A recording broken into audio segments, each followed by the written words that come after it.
మన దానికి షెడ్డుకి ఏమన్నా అడ్డం పట్ట దాంట్లో ముచ్చే సరిపోతుంది ముచ్చే సరిపోతుంది ఎంతైనా ఉప్పని ఉండాలి సుబ్బు కడ్డీలు అక్కడ చుట్టూరు కడ శుద్ధమా సుబ్బు పోలే పోలే పని అయింది కదా మళ్ళీ గంట పని అయితే ఏముంది గంటకు మళ్ళీ వచ్చలే కానీ కుక్కలు ఇబ్బంది పెట్టినా మళ్ళీ చేయొచ్చు కుక్కలు రావు ఏమి రావు సామాన్యంగా పోలే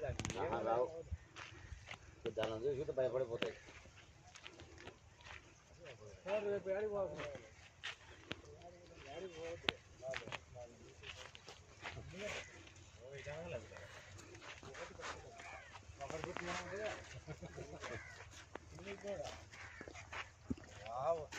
వచ్చిన వాళ్ళు ఎప్పుడెప్పుడు స్పీడ్ ఉంటారు